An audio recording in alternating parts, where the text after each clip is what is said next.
একজন ব্যক্তি যদি এই বিশ্বাস না রেখে যে নামাজ ফরজ মানে না, সেই জন্য পড়ে না। একজনকে জিজ্ঞেস করলাম যে তুমি নামাজ পড়ো না কেন, নামাজ কি ফরজ নয়? সে বলল আমি জানি না যে ফরজ কিনা। কি বলবেন? সে মানে না যে নামাজ ফরজ কিনা, কারণ তার না জানা ওজোর নয়। সে কোন আটলান্টিক মহাসাগরে বসবাস করে না, সে মুসলিমদের মধ্যে বসবাস করে। সে কি অ্যান্টার্কটিকাতে আছে যেখানে কোনো মানুষই নেই?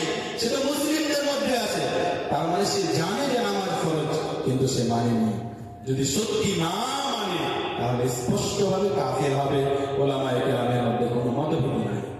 যারা এখনো হেসে বেড়াচ্ছেন, পিছন দিকে আসছেন, তাদেরকে উদ্দেশ্য করে বলছি যে কথা হাসার নয়।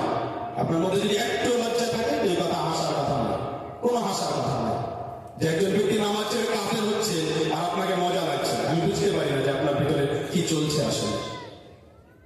আমরা হাসি ঠাট্টার কথা বলি না, আমরা কোনো কমেডি করি না। আপনি নিজের মনুষ্যত্বের প্রমাণ দিবেন এখানে। একজন ব্যক্তি যদি অস্বীকার করে মুসলিম সমাজের মধ্যে, যদি বলে যে আমি জানি না নামাজ ফরজ কিনা, কিংবা আমি মানি না যে নামাজ ফরজ, তাহলে সে কাফের হয়ে যাবে, তাহলে সে মুসলিম থাকবে না। আমরা ব্যাপকভাবে বলছি, নির্দিষ্ট করে ব্যক্তিকে বলিনি, কথা ভালোভাবে বুঝে যাবেন। আর এই কথাকে পরে আরো বিশ্লেষণ করছি। দ্বিতীয় অবস্থা, একজন ব্যক্তি নামাজকে মানে যে নামাজ আবশ্যক, নামাজ পড়তেই হবে, কিন্তু ওজোর আছে, অসুস্থ, ঘুমিয়ে থেকে গিয়েছিল, কোন ওজোর আছে। ওজোর থেকে উদ্দেশ্য যেটাকে শরীয়ত ওজোর মেনেছে, তাহলে আপনাকে জানতে হবে যে কোনটা ওজোর, কোনটা শরীয়তের নজরে ওজোর, কোনটা ওজোর নয়, আপনার কাজ। এখন আমি দুটি ওজোর বললাম, যদি তৃতীয় ওজোর না বলে থাকি, এটা আপনার কাজ। আপনি আমাকে খুঁজে বাড়াবেন যে 3 নম্বর ওজোর কি বলেন, আমার কাজ নয় এটি। আমি তো আপনাকে বললাম যে দুটি ওজোর আছে, আরো ওজোর আছে। আপনার কাছে তৃতীয় নম্বর কোন ওজোর ঘটেছে, আপনি যখন প্রশ্ন করবেন, খুঁজবেন আমাকে, অন্য কোনো আলেমকে খুঁজবেন যে এটা কি ওজোর নাকি ওজোর নয়। যদি ওজোরের কারণে নামাজ ছাড়ে, তাহলে কোনো সমস্যাই নেই, একদিকে কাফের হয়ে যাবে যদি অস্বীকার করে যে নামাজ নাই, ফরজ হয়। আর একদিকে কোনো সমস্যাই নেই যদি বিশ্বাস করে কিন্তু ওজোর আছে।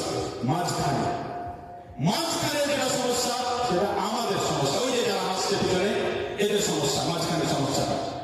এদের পিছনে হাসছে আর হাই তুলছে, কেন হাসছে? কারণ এটা ওদের সমস্যা। এখন ওদের কথা বলতে আসছে, সেটা হলো যে কোনো ব্যক্তি বিশ্বাস করে যে নামাজ ফরজ, কিন্তু ইচ্ছা করে নামাজ ছেড়ে দেয়। ছেড়ে দেওয়াকে বোঝায় আমি নামাজ এই জন্য আমার ছুটে গেছে, কারণ কালিয়াচকে বাজার করতে করতে খেয়াল করা হয়নি, কিংবা দেরি হয়ে গেছে, বাড়িতে বসে গেছি, ভেবেছি বাড়িতে গিয়ে পড়ে নিব, নামাজ ছুটে গেছে। নামাজ ছুটা কাকে বলে আসলে? নামাজ ছুটার মানে হলো যে প্রত্যেক নামাজের নির্দিষ্ট সময় পেরিয়ে যাওয়া। ফজরের নামাজের সময় হলো সূর্য উদিত হওয়া, সূর্য উঠে গেছে, আপনার নামাজ ছুটে গেছে। জোহরের নামাজের সময় আসরের আজান হওয়া, আসরের আজান হয়ে গেছে, আপনার জোহর ছুটে গেছে। আসরের সময় হলো সূর্য ডুবতে ডুবতে যাচ্ছে, এই অবস্থা হওয়া, সেই অবস্থা হয়েছে, আপনার আসর ছুটে গেছে।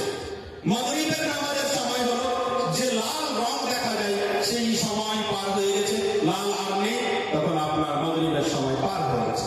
এসার সময় হলো অর্ধেক রাত পর্যন্ত, অর্ধেক রাত পার হয়ে গেছে, এসার সময় শেষ হয়ে গেছে। কিন্তু এবার আপনি এখানে ফতোয়া বের করবেন না যে যেহেতু এসার নামাজ অর্ধেক রাত পর্যন্ত সময়, তার মসজিদে যাওয়ার দরকার নেই। জি না, ইসলাম আসলে এত সহজ নয় আপনি বাড়িতে বসে বসে বসবেন না। ইসলামের জন্য কষ্ট করতে হবে, শেখার জন্য 10-15 বছর তো বাইরে থাকতে হবে, তারপরে কিছু বুঝতে পারবেন এক একটু করে। এখন অর্ধেক রাত পর্যন্ত সময়, কিন্তু কার জন্য? যার উপরে জামাত ফরজ হয়নি। কিন্তু যার উপরে জামাত ফরজ, বাড়ির পাশে মসজিদ, ওর জন্য মসজিদে যাওয়া জরুরি। নবী সাল্লাল্লাহু বলেন যে আমার ইচ্ছে করে যে আমি একদিন অন্য কাউকে ইমাম বানিয়ে ওই বাড়িগুলোর দিকে যাই, যেই বাড়ির মানুষ মসজিদে উপস্থিত হয় না, আর তার বাড়িকে আগুন দিয়ে জ্বালিয়ে দেয়। যথেষ্ট নয়? সুর লাগবে না গজল লাগবে? এটা যথেষ্ট নয়? নবীর কথা যথেষ্ট নয়? আপনি মুসলিম না, আপনি আহলে হাদিস না, আপনার জন্য কথা যথেষ্ট নয় যে আমি যদি জামাত ছেড়ে দিই তাহলে নবী আমার বাড়ি জ্বালিয়ে দিতে চান, তারপরে আপনি বাড়িতে শুয়ে থাকেন? এটা তো সহজ হলো, আরো কঠিন শুনুন, এর চাইতেও কঠিন শুনুন। একজন ব্যক্তি যদি ইচ্ছাকৃত ইচ্ছাকৃত ইচ্ছাকৃত মানে বোঝাচ্ছে কাকে বলে ইচ্ছাকৃত, ইচ্ছাকৃত যদি একটি নামাজ ছেড়ে দেয় আর ওর সময় পেরিয়ে যায়, তাহলে বহু ওলামায়ে কেরামের মতে সেই ব্যক্তি কাফের, সেই ব্যক্তি কাফের, সেই ব্যক্তি কাফের। বহু ওলামায়ে কেরামের মতে। আপনার ব্রেন কাজ করবে, আপনাকে যে তথ্য আজকে দিয়ে যাচ্ছি, জীবনে আপনি বাপকালে শুনেননি, আপনি বাপকালে শুনেননি, জীবনে শুনেননি। আপনি কেন শুনবেন? কারণ কেউ আসেইনি শোনাতে, সুর শুনেছেন শুধু। আজকে কথা শুনে, আজকে শিখেন। তা'যীমু কদরিস সালাহ একটি কিতাবের নাম, যার তার লেখা না, মুহাম্মদ বিন নাসর আল মারওয়াজির লেখা। কে তিনি? তিনি এমন একজন যার মতভেদের বিষয়ে বড় একজন জ্ঞানী মানুষ হওয়ার ব্যাপারে সমস্ত ওলামা একমত। একটু কঠিন কথা বুঝেন, এই কঠিন কথাগুলো আমরা ক্লাসে পড়াই, যেগুলো আপনারা বুঝতে পারেন না, আপনারা জানজি আর সুরে পাগল হয়ে থাকেন। মুহাম্মদ বিন নাসর আল মারওয়াজি এমন একজন যার মতভেদের বিষয়ে, জ্ঞান রাখার ব্যাপারে সবচাইতে উঁচু হওয়ার বিষয়ে সমস্ত আলেম একমত, অর্থাৎ সমস্ত ওলামা একমত যে মুহাম্মদ বিন নাসর আল মারওয়াজি মতভেদের বিষয়ে সবচাইতে বেশি জ্ঞান রাখে। আচ্ছা, তার কিতাবের নাম তা'যীমু কদরিস সালাহ, সালাতের সম্মান বাড়ানো। ইবনে হাজম রাহিমাহুল্লাহ এমন একজন যিনি কোন ইমামের অনুসরণের কথা বলেন না, কারো অনুসরণ করতে হবে না। তিনি পর্যন্ত বলেন যে যদি কারো অনুসরণ করা যেত তাহলে মুহাম্মদ বিন নাসর আল মারওয়াজি করা যেত, কারণ তার মতো কেউ মতভেদ সম্পর্কে জ্ঞান রাখে না। কেন এই কথা বললাম? মজার জন্য নয়, এই কথা এই জন্য বললাম যে এখন মুহাম্মদ বিন নাসর আল মারওয়াজি যে কথা বলবে সেটা মূল্য বোঝার জন্য, যে তিনি কে সেটা জানলেন। এবার তার কথা শুনুন। তিনি বলেন, মুহাম্মদ বিন নাসর আল মারওয়াজি বলেন যে সাহাবার যুগ থেকে, কখন থেকে? সাহাবার যুগ থেকে ওলামায়ে কেরামের মত ছিল যে কেউ যদি ইচ্ছাকৃত একটি সালাত ছেড়ে দেয় তাহলে সে কাফের। সাহাবার যুগ থেকে ওলামার মত ছিল, কোন মতভেদ উল্লেখ করেননি, কেউ যদি একটি সালাত ছেড়ে দেয় তাহলে সে কাফের। আমি আপনাকে বোঝাই ছাড়ার মানে কি। ছাড়ার মানে হলো যে জোহরের আযান হচ্ছে আর আমার নিয়ত নাই যে আমি জোহর পড়বো, এটা হলো ছাড়া। ছাড়ার মানে এটা নয় যে জোহর পড়বো, আমি প্রত্যেকদিন পড়ি, আজকেও পড়বো, কোনো কারণে লেট হয়ে গেছে, কোনো কারণে আসরের সময় হয়তো হয়ে গেছে, সেটা নয়। যদিও সেটাও সাংঘাতিক, ফাওয়াইলুল লিল মুসাল্লিনের মধ্যে আসবে, তাদের জন্য জাহান্নামের শাস্তি, কিন্তু সেটা এখানে উদ্দেশ্য না। এখানে উদ্দেশ্য হলো যে আমরা যেভাবে ছাড়ি, যে জুমার নামাজ পড়ে যখন বের হলাম তখন নিয়ত হলো যে সামনে জুমা পড়বো, তখন নিয়ত হলো সামনে জুমা পড়বো। এই ব্যক্তিদের ব্যাপারে তাদের কথা শোনালাম, বহু ওলামায়ে কেরামের সিদ্ধান্ত যে এরা মুসলিম থাকবে না। ঘুরে বেড়ান আপনি, খুব মজা করেন, খুব মজা করেন আপনি। আপনি ভাবেন যে আমি আহলে হাদিস, আহলে হাদিস, আহলে হাদিস, আপনি ভাবেন যে লা ইলাহা ইল্লাল্লাহ বলেছি জান্নাতে যাব। কে বলল আপনাকে? কে বলেছে? আপনার বাড়ির কোন মানুষের আপনার নিজের মন মতো বিশ্লেষণ হবে? জি না, জি না। কে আপনি? হু আর ইউ যে আপনার মন মতো বিশ্লেষণ হবে? আপনি মনে করবেন যে লা ইলাহা ইল্লাল্লাহ বললে জান্নাতে যাব। কোথায়, কোন যুগে, কোন মাওলানা সাহেবের কাছে একটি শুনেছিলেন যে লা ইলাহা ইল্লাল্লাহ বললে জান্নাতে যাবে? বুঝেননি তো কোনদিন? আপনার মাওলানাই আসলে জানতো কিনা লা ইলাহা ইল্লাল্লাহ বিষয়ে? কে জানে? কে দায়িত্ব নেবে? লা ইলাহা ইল্লাল্লাহ বলে জান্নাতে চলে যাবেন, তার অর্থ আছে লা ইলাহা ইল্লাল্লাহ বলে লা ইলাহা ইল্লাল্লাহ শর্ত পূরণ করলে জান্নাতে যাবেন। লা ইলাহা ইল্লাল্লাহ বললাম কিন্তু বিশ্বাস করলাম না, জানেন? লা ইলাহা ইল্লাল্লাহ বললাম কিন্তু লা ইলাহের মানে যে আল্লাহ তাআলা ছাড়া কোনো সৃষ্টি, আল্লাহ তাআলা ছাড়া কোনো মাবুদ নেই, এটা মানলাম না। হলো না তো লা ইলাহা ইল্লাল্লাহ মানা আসলে।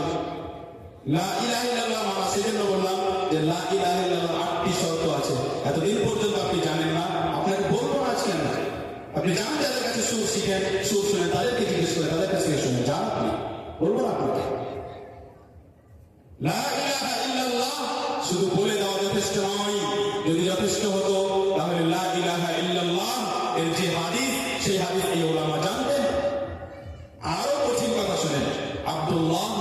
ইবনে শাকীক, আব্দুল্লাহ ইবনে শাকীক।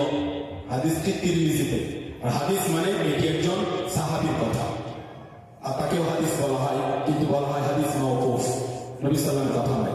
কিন্তু সাহাবী যে কথা, সেই কথাটি তো শুনবেন আগে যে কি কথা। আব্দুল্লাহ ইবনে শাকীক ইনি তাবেঈ, ইনি বলেন কানা আসহাবু রাসূলিল্লাহি সাল্লাল্লাহু আলাইহি ওয়াসাল্লাম লা ইয়ারাউনা শাইআন মিনাল আ'মালি তারকুহু কুফর গায়রা সালাত। সালাত ব্যতীত, নামাজ ছাড়া অন্য কোন আমল ছেড়ে দেওয়াকে সাহাবা কুফরি মনে করতেন না, কাফের হওয়ার কাজ মনে করতেন না। মানে কি? মানে হলো যে কেউ অন্য কোনো কাজ ছেড়ে দিয়েছে, ধরেন কোরআন পড়ে না, ধরেন কেউ যাকাত দিচ্ছে না, অন্য কোনো কাজ আমল ছেড়ে দিয়েছে ইসলামের, সেটাকে তারা মনে করতেন না যে এর কারণে কাফের হবে। কিন্তু সমস্ত সাহাবা কেউ নামাজ ছেড়ে দিলে কাফের মনে করতেন। আপনার কি মনে হয় সাহাবার মধ্যে কেউ ছিল যে নামাজ ছেড়েছে? জি না। যারা মুনাফিক তারাও তো করতো। আর নবী সাল্লাল্লাহু আলাইহি ওয়াসাল্লামকে যখন বলা হতো যে হে নবী সাল্লাল্লাহু মুনাফিকদেরকে মারছেন না কেন, হত্যা করছেন না কেন, তখন তিনি বলতেন নুহিবা কাতলিল মুসাল্লিন, যারা নামাজ পড়ে ওদেরকে হত্যা করতে আমাকে নিষেধ করা হয়েছে। আর এরা নামাজ পড়ে। মুনাফিক যার স্তর কাফেরের চাইতেও নিচু, কারণ এরা নবীকে বিশ্বাসই করেনি, মুখে বলেছে যে নবী, কিন্তু বিশ্বাস করেনি, তাকে নবী সাল্লাল্লাহু এই জন্য হত্যা করেননি কারণ সে নামাজ পড়তো। গুরুত্ব বুঝতে পারছেন আপনি? কথা কি বুঝতে পারছেন? আমি কি বুঝাতে পারছি? মুনাফিক হওয়ার পরেও এই জন্য তাকে হত্যা করা হলো না কারণ নামাজ পড়ে, যদিও তার নামাজের কোনো গন্ডি নাই, যদিও তার নামাজ গন্ডাই হবে না, তবুও সে এই জন্য পেয়েছে কারণ নবী সাল্লাল্লাহু হত্যা থেকে, কারণ তারা নামাজ পড়তো। সেই জন্য মসজিদে খাইফ কাবা শরীফ থেকে অল্প দূরে মিনায় একটি মসজিদ, যার নাম মসজিদে খাইফ। সেখানে থাকতে হয় যারা হজ করতে যায় তাদেরকে। সেই মসজিদে খাইফে নবী সাল্লাল্লাহু আলাইহি ওয়াসাল্লাম একদিন নামাজ পড়লেন, আর দেখলেন যে দুজন মানুষ জামাতে শরীক হয়নি, বসে আছে। নবী সাল্লাল্লাহু কি বললেন? নবী সাল্লাল্লাহু বললেন যে তোমরা দুজন মুসলমান নাও, তোমরা দুজন মুসলিম নাও। মানে কি? মানে নবী সাল্লাল্লাহু আলাইহি ওয়াসাল্লামের যুগে কোন ব্যক্তি মুসলমান হবে আর নামাজ পড়বে না, এটা কল্পিতই ছিল, এর কল্পনাই ছিল না যে মুসলিম হবে নামাজ পড়বে না। আরো শুনুন, ওমর রাদিয়াল্লাহু আনহু বলেন লা হায্যা লিআহাদিন ফিল ইসলামি ওয়াইয়া সালাহ। কোন এমন ব্যক্তি যে নামাজ নষ্ট করে তার ইসলামে কোনো অংশই নেই। আপনার কি মনে হয় ওমর রাদিয়াল্লাহু আনহু জীবিত থাকলে সবার গলা নিচে পড়ে থাকতো? এই যে বেনামাজি ঘুরে বেড়াচ্ছে, এগুলো এই যে ইহুদি খ্রিস্টানের মধ্যে যেগুলো ঘুরে বেড়াচ্ছে, যাদেরকে দেখে বিশ্রী লাগে, যাদেরকে দেখে আমাদের চোখের অসুবিধা হয়, যাদেরকে দেখে আমাদের ব্রেনের অসুবিধা হয়, যে কেমন মানুষ এগুলো, কি করে এরা, কিভাবে বসে থাকে মসজিদে সালাত চলে, এই মানুষগুলোর মাথা ঘাড়ের উপরে থাকতো না, মাটিতে পড়ে থাকতো। কে থাকলে? ওমর রাদিয়াল্লাহু আনহু থাকলে। আমরা কল্পনা করে বললাম। আপনার কি মনে হয়? আপনাদের কি মনে হয়? একজন সাহাবী হাতিব বিন আবি বালতা কোন অজুহাতের কারণে চিঠি লিখে মক্কাবাসীদেরকে জানিয়েছেন যে নবী সাল্লাল্লাহু আলাইহি ওয়াসাল্লাম তোমাদের সাথে যুদ্ধ করতে আসছে। ওমর রাদিয়াল্লাহু আনহু বলেছেন হে নবী সাল্লাল্লাহু আপনি আমাকে বলুন এর গলা উড়িয়ে দিই। কে তিনি? সাহাবী। বদরের যুদ্ধে অংশ নিয়েছেন, বদরের যুদ্ধে যাদের বিশেষ ফজিলত ছিল। ওমর কি বলেন? এর গলা উড়িয়ে দিয়ে নবী সাল্লাল্লাহু অনুমতি দেন। ভাবতে পারছেন আপনি? এই যে বেনামাজি যারা নামাজ ছেড়ে ঘুরে বেড়াচ্ছে, কি অবস্থা হবে? এটা তো অন্য একটা বিষয়, কিন্তু আপনাকে বিধান শুনিয়ে যায় যে একজন মানুষ যে এই নিয়ত করলো যে আজ আমি জোহর পড়বো না, সেই ব্যক্তি বহু ওলামায়ে কেরামের সিদ্ধান্ত অনুযায়ী, বিশ্লেষণ অনুযায়ী মুসলিম থাকবে না। জি, সে মুসলিম থাকবে না। আপনি মনে করেন যে আপনি মুসলিম, কিন্তু থাকবেন না। এখন বললেন যে আমার ফতোয়া কি? আমি ফতোয়া দেইনি আপনাকে, আমি আপনাকে ফতোয়া দেইনি। আপনি ভালোভাবে মুখস্থ করে যান যে বহু ওলামায়ে কেরামের বিশ্লেষণ হলো যে যেই ব্যক্তি একটি নামাজ ইচ্ছাকৃত ছেড়ে দিয়েছে, সে বুঝেইনি, মনেই করেনি যে আমি নামাজটি পড়বো, সে কাফের। এটা কি সহজ কথা? আপনি ছাড়বেন কালকে ফজরের নামাজ? আমি যখন একজনকে এই কথা শোনালাম, সে এত ভয়ে ভীত যে মনে হচ্ছে আর একটি নামাজ একটু নিয়ত করা যাবে। আমার আপনার কাছে প্রশ্ন হলো, আপনি খুব জ্ঞানী মানুষ, খুব শিক্ষিত, পোশাক খুব ভালো পড়তে জানেন, বাড়ি খুব সুন্দর, গাড়ি চকচকে, আর আপনি বুলেটে ঘুরেন, আর ব্যাংকে অনেক পয়সা, আর আপনি জোহর ছাড়েন, আসর ছাড়েন, মাগরিব ছাড়েন, আর ওই অবস্থায় মারা গেলেন। বহু ওলামায়ে কেরামের বিশ্লেষণে আপনি কাফের হয়ে মারা গেলেন। কি হবে কিয়ামতের দিন? যা কাফেরদের সাথে হবে। আমি আপনাকে ধরে, আপনার নাম ধরে আপনাকে বললাম না কিছু, বলবো না কিছু, কিন্তু আপনি নিজের ব্যাপারে ভাববেন না। মানে আপনি এত, আপনার জ্ঞান নাই, এত জ্ঞান শূন্য আপনি, যে নিজের ব্যাপারে ভাববেন না যে আপনি যেটা করছেন সেটা কি আসলে কাফের হওয়ার কারণ, নাকি আমি মুসলিম আছি, নাকি কাফের হয়ে গেছি। আজকের পর যারা এখানে উপস্থিত আর যারা আমাদের এই কথা শুনবে, এই ধরনের কোন নারী, কোন পুরুষের কাছে কোন অজুহাত থাকবে না যে হে আল্লাহ আমি জানতাম না যে নামাজ ছেড়ে দিলে কেউ কাফের হয়ে যায়, বলতে পারবেন না। একে আরবিতে কি বলেন জানেন? একে আরবিতে বলে কিয়ামুল হুজ্জাহ। হুজ্জাহ প্রমাণ কারো বিপক্ষে চলে আসে। আপনার বিপক্ষে প্রমাণ চলে এসছে, আপনি জেনে গিয়েছেন এবার যে আমি যদি একটি নামাজ ছেড়ে দিই তাহলে আমি মুসলিম নই। এখন আপনি যদি এই কথা না বুঝে থাকেন তাহলে আপনি আমাকে জিজ্ঞেস করবেন, বোঝার চেষ্টা করবেন। আর আমরা বললাম যে বহু ওলামার এই হলো বিশ্লেষণ। তাহলে আপনার ভয় হয় না মনে? এই বহু ওলামাদের বিশ্লেষণ, কিয়ামতের দিন আপনি আল্লাহ তাআলার সামনে উঠলেন আর ওই বিশ্লেষণ সঠিক, আর আল্লাহ তাআলা বললেন তোমরা তো কাফের, চলো জাহান্নামে। যাদেরকে হিন্দু মনে করতে আর দেখে খুশি হতে এরা তো হিন্দু, এরা তো জাহান্নামে পড়বে, আমি তো একদিন না একদিন জান্নাতে যাবো। দেখা গেল যে না, নামাজের কারণে আপনি ওদের মধ্যে, কেমন লাগবে? কি বলবেন তখন?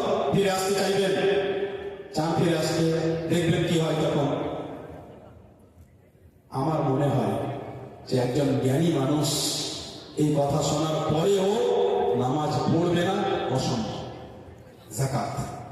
জাকাতের আগে সিয়াম, রোজাকেও কিছু আলেম ওলামা রোজা বলতে নিষেধ করেন। আমরা আপনাদের বোঝানোর জন্য বলি রোজা, সিয়াম। নবী সাল্লাল্লাহু আলাইহি ওয়াসাল্লাম যে মেরাজে গিয়েছিলেন, সেই মেরাজে এটাও দেখলেন, তিনি বললেন ফাইদা আনা বিকাউমিন মুআল্লাকা বিআরাকিবিহিম মুশাক্কাকাতান আশদাকুহুম তাসিলু আশদাকুহুম দাম। নবী সাল্লাল্লাহু আলাইহি ওয়াসাল্লাম বললেন যে আমি হঠাৎ দেখলাম যে কিছু মানুষকে উল্টা করে তাদের পায়ে কিছু বেঁধে ঝুলিয়ে রাখা হয়েছে, উল্টা করে ঝুলিয়ে রাখা হয়েছে, আর ডান দিক আর বাম দিক মুখে ফেড়ে দেওয়া হচ্ছে, আর রক্ত ঝরঝর করে ঝরে যাচ্ছে। কি করে রাখা হয়েছে?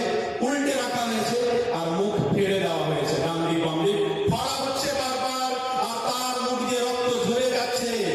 আমি জিজ্ঞেস করলাম যে এরা কারা? জিবরিল আলাইহিস সালাম বললেন ইউফতিরুনা ক্বাবলা তাহিল্লাতি সাওমিহিম, এরা হলো তারা যারা রোজা রাখতো কিন্তু রোজা ইফতারের সময় হওয়ার আগেই রোজা ইফতার করতো। উঠে পালিয়ে যায়েন না, আর 10 মিনিট বসুন, কিছু লাভ উপকার করে যায় আপনার। যেই ব্যক্তি এখন থেকে নিয়ত করে বসে আছে যে আমাদের রোজা রাখবো, আমি তো অতই বোকা না খেয়ে থাকবো, আমি কি অতই বোকা, আমাকে বাড়িতে খেতে নেই, সব কথা নাকি মানুষ বলে, শুনেছি মাঝে মধ্যে। এলাকায় সেরকম থাকা হয়নি, কিন্তু মাঝে মধ্যে শুনেছি যে মানুষ এরকম বলে যে আমরা কি অতই বোকা, আমরা কি অতই করি যে না খেয়ে থাকবো রমজান মাসে। জুমার সালাত পড়ে আসি আর এক বাড়িতে দেখি যে দাও দাও করে আগুন জ্বলছে, ছাদের উপর দিয়ে ধোঁয়া বের হচ্ছে। দুপুরবেলা, জুমার সময় দুপুরবেলা ধোঁয়া বের হচ্ছে। কেন? এই বাড়ির মানুষ নাকি রোজা রাখবে না। ওদের জন্য এই হাদিস। যারা রোজা রাখতো কিন্তু রোজা ইফতার হওয়ার সময়ের পূর্বেই তারা ইফতার করে ফেলতো, তাই তাদেরকে ভাবে উল্টা ঝুলিয়ে রাখা হয়েছে এবং তাদের কষাকে ছিঁড়ে ফাড়া হচ্ছে আর রক্ত ঝরঝর করে হয়ে যাচ্ছে। এবার আপনি আমার চাইতে এই হাদিস বেশি বুঝবেন যে কেউ যদি রোজা নাই রাখে একেবারে, তার শাস্তি কি হবে? কঠিন হবে না সহজ হবে চাইতে? তাহলে আপনারাও হাদিস বুঝেন, আপনারাও হাদিস বুঝেন। একে বলা হয় আল আউলা, কিয়াসুল আউলা। অর্থাৎ যখন এটা হবে তাহলে মারাত্মকে তো আরো মারাত্মক হবে। যেমন যদি আল্লাহ তাআলা বলেন যে বাবা মাকে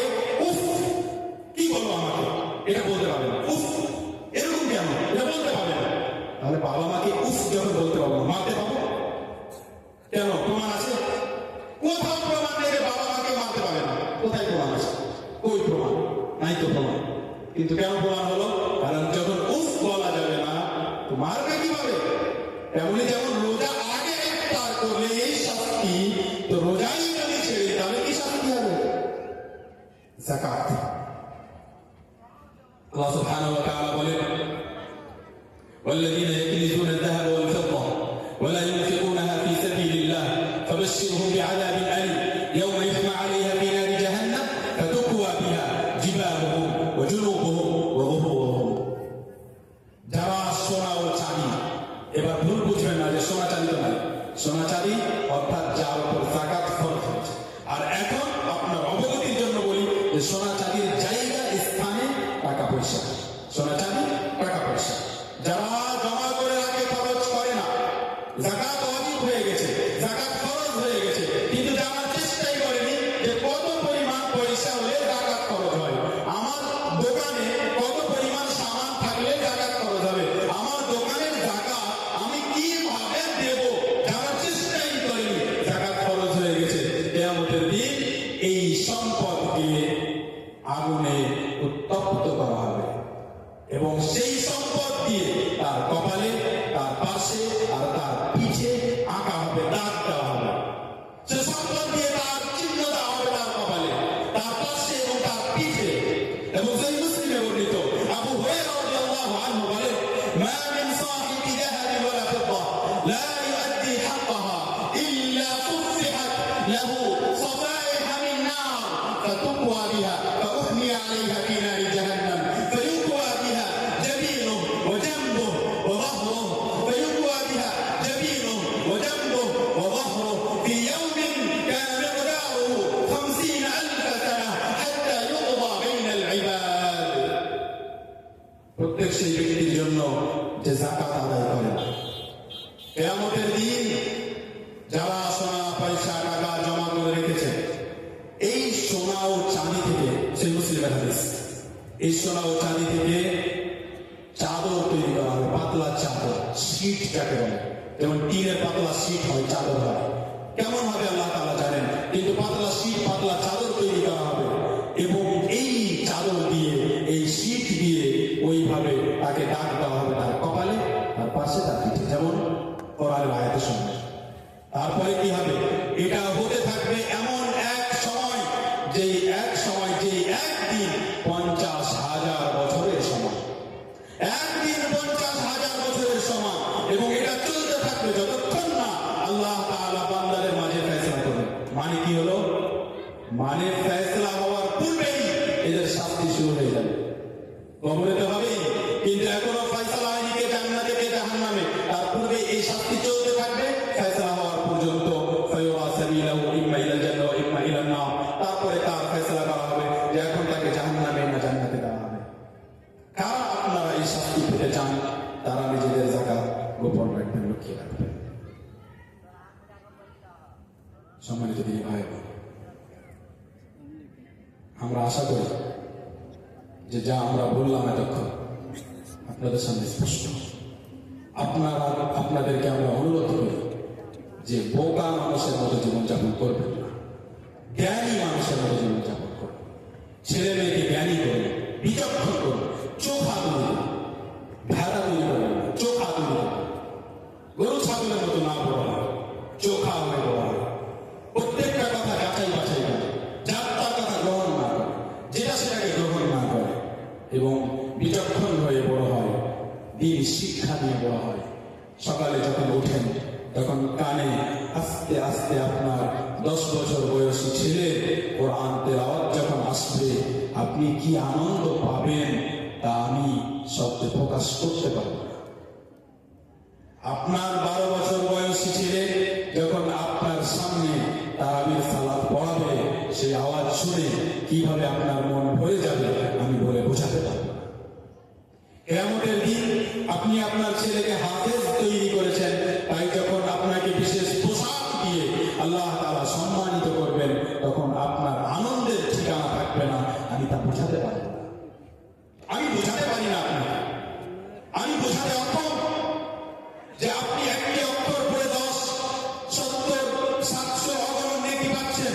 কিন্তু আজও আপনি কোরআনই কিনেননি, আজও আপনি কোরআনও পড়তে শিখেননি, আজও আপনি কোরআন পড়েন না। আমি আপনাকে বোঝাতে অক্ষম যে কিভাবে আপনি এই কোরআন থেকে দূরে সরে আছেন।